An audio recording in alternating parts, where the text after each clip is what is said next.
네, 송아 반갑습니다. 오늘은 대단원 매듭 짓기 문제를 한번 같이 풀어보도록 하겠습니다. 동화교과서 219페이지부터 221페이지까지 있는 문제를 같이 해보도록 하겠습니다. 대단원 매듭 짓기 문제 하도록 하고요. 동화교과서 페이지 219페이지부터 221페이지까지 하도록 하겠습니다. 천재님 안녕하세요. 네, 반갑습니다. 네, 같이 해보도록 할게요. 평생과학의 송쌤입니다.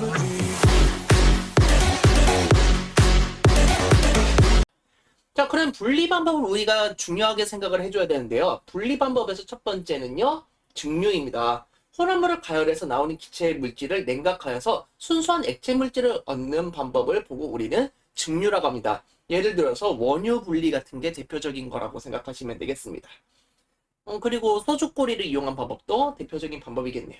자, 밀도차를 이용한 분리는요, 바다에서 유출된 기름을 제거하는 겁니다. 기름이 둥둥 떠 있잖아요. 이런 기름을 이제 이렇게 직접 퍼서 버리거나 아니면 흡착포 같은 걸 이용해서 제거를 해준다고 생각하면 되겠습니다. 그 다음에 재결정이라는 방법을 이용하는 겁니다. 재결정은 용해도 차이를 이용하는 방법인데요. 불순물이 포함된 고체 물질은 높은 온도에서 용매에 녹인 다음 서서히 냉각하여 순수한 결정을 얻는 방법을 말을 하고 있습니다. 이용의 예는요, 아스파린의 순도를 높일 때 대표적으로 사용한다고 보시면 되겠고요. 마지막으로 크로마토그래피 같은 경우는 혼합물을 이루는 각 성분 물질이 용매를 따라 이동하는 속도차를 이용해서요, 혼합물을 분리하는 방법이라고 생각하면 되겠습니다.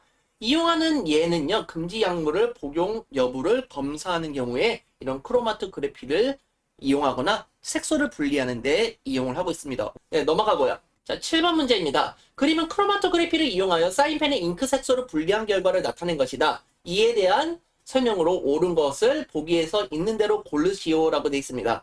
크로마토그래피는요, 혼합물을 이루는 각 성분 물질을 용매에 따라 이동하는 속도 차이를 이용하여 혼합물을 분리하는 방법입니다. 그래서 적은 양으로도 물질을 분리할 수 있기 때문에 매우 유용한 방법이고요. 과학자들이 많이 사용하는 방법입니다. 여기 같은 경우는 이제 종이 크로마토그래피를 이용하고 있어요. 문제를 풀어볼게요. 색소는 적어도 세 종류이다? 하나, 둘, 세 개죠. 세 종류 이상이라는 것을 알 수 있죠. 그래서 맞는 말이고요. 적은 양의 혼합물을 분리할 수 없다? 점을 몇 번 찍은 것만 가지고도 혼합물을 분리할 수가 있죠. 그렇기 때문에 니은은 틀린 말. 색소마다 물을 따라 이동하는 속도가 다르다?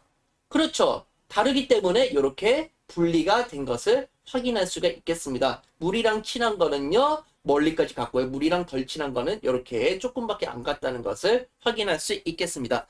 자, 혼합물의 분리를 이용한 예와 분리 방법이 옳게 짝지어진 것만을 보기에서 있는 대로 골라보자 라고 되어 있습니다. 자, 그러면은 하나하나 알아볼 텐데, 혼합물의 분리를 우리가 꼭 기억해야 되는 거는 중류법, 재결정 있었고요. 밀도차를 이용한 분리, 그리고 크로마토그래피 이 네 가지를 배웠었습니다. 그리고 간간히 녹지 않는 물질을 분리하는 거름 같은 것도 있다는 것을 확인할 수가 있겠네요. 자, 식초에서 물을 분리한다. 중류법의 대표적인 예죠. 맞는 말입니다. 물과 식용유의 혼합물을 분리한다. 물과 식용유는요, 섞이지 않는 물질이죠. 재결정을 이용하는 것은 적절치가 않고요. 밀도차를 이용한 혼합물의 분리를 해주면 됩니다. 보통 분별 깔때기 같은 걸 이용하면 좋습니다. 그래서 니은은 틀린 말. 금지 약물의 복용 여부를 검사를 하는데 사용합니다. 크로마토그래피를 사용하고요. 뭐 예를 들어서 기체 크로마토그래피나 액체 크로마토그래피 같은 걸 많이 사용합니다. 자, 불순물이 섞인 질산칼륨의 순수한 질산칼륨을 분리한다. 이거는 재결정을 이용한 방법을 사용하면 분리할 수가 있는 거였죠. 그래서 리을은 틀린 말이라는 것을 알 수가 있습니다. 계속 환경 관련 문제가 나오네요. 그림은 수돗물의 정수 과정을 간단하게 나타낸 것이다 라고 되어 있습니다.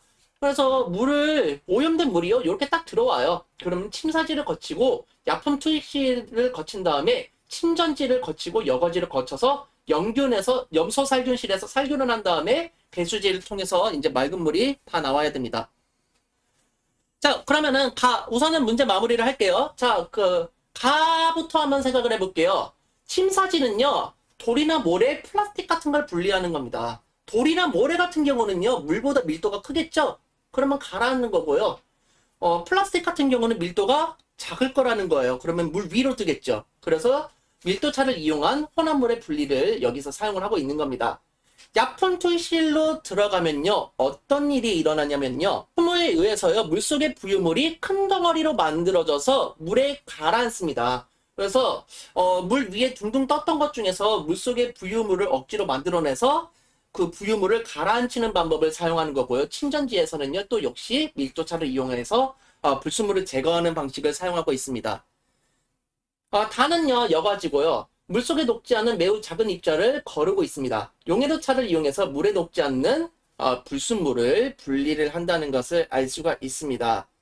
그래서 물에 녹지 않는 매우 작은 입자는요, 뭐 그런 여과지에서는요, 뭐 모래라든지 숯 등을 통과시키면서 분리를 하는 거예요. 그래서 즉 여과지에서는요, 용해도차를 이용해서 물에 녹지 않는 불순물을 분리한다고 생각하시면 되겠습니다. 자, 오늘 영상은 여기서 끝내도록 하고요. 여러분 복습 잘하시고 이 영상이 즐거우셨으면 좋아요, 구독하기 부탁드리겠습니다. 여러분 감사합니다. 쏨바.